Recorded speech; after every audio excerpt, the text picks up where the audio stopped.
I said for the outset, I think Rangers will be too strong for Celtic this year.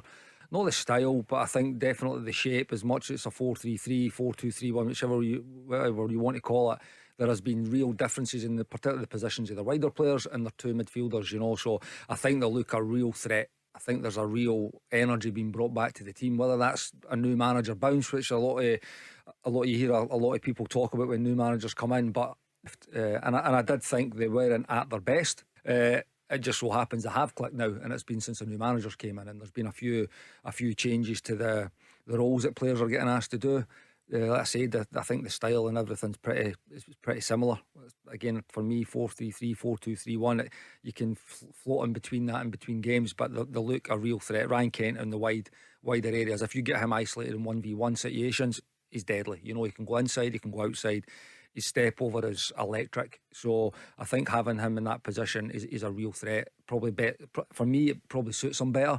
But Celtic do need to strengthen, and that's why they'll go and sign 3 or 4 players in the summer, and to give their squad a bit more strength and depth, because I think it really lacks that. Whereas you look at Rangers' squad, it's pretty strong if they do add 1 or 2. So I think over the course of it, it'll just be, I think Rangers will be too strong. I'm going to take that back. I don't think they just weren't playing at the same levels as what they were last year. When you go through a season, Celtic weren't great, but listen, I don't buy into that. You still need to go into every game and win the games, and you need to have the relentless mindset that you keep going and you keep. Last year was outstanding, and they won the league, and deservedly so.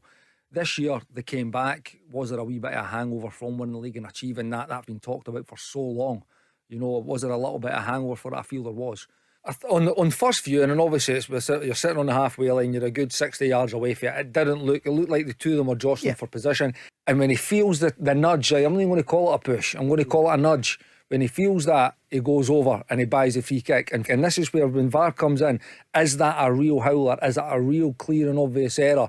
Rangers gave everything and came really, really close. Yeah, disappointed in the result. I thought the performance was a lot better. They showed good aggression, played some good stuff. 2 bad mistakes. Create any clear-cut chances the last 5 or 10 minutes. So overall, just disappointed in the result. Listen, Paul, I would rather play poorly and win. And I'm sure you'll hear Michael Beale saying that. So yeah, disappointed. Rangers need to go and refocus again and make sure come the end of April, in the semi-final of the Scottish Cup, that they make sure they beat Celtic and get to the final and try and retain that Scottish Cup. Bitterly disappointed.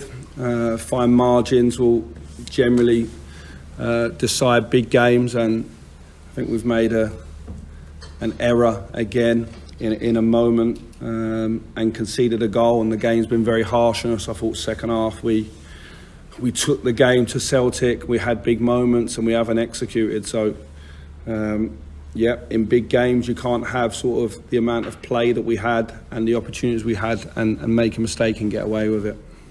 And we're out. Well, we're not going to win anything this season. That's all but official now. Yet again, we come to Hampden and it's proved to be the graveyard of our hopes for this season. That was a game where we had plenty of the ball and never really showed any signs of doing anything with it. Well, because I have this thing where I don't look at my phone during the game, and that's a bit of advice that could be passed on to our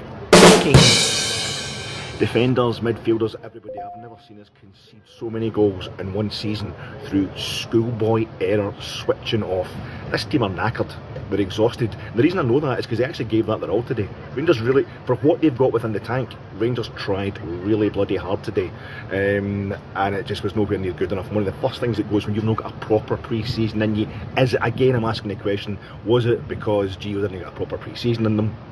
That seems to be the rumour, and it's been borne out by a lot of the play. Maybe it's the fact we've played like an extra half season in the past 2 years through our brilliant exploits in Europe, and then getting ourselves into the Champions League. It was just a brilliant then, but I think that's when it started hitting home in the group stages of the Champions League, the kind of compressed Champions League for a team who was getting put out the Challenge Cup by Alloa Athletic. What feels like yesterday, it was maybe a bit much for us this season, but there's something's knackering us, and the first thing that goes when you're knackered is basic sharpness.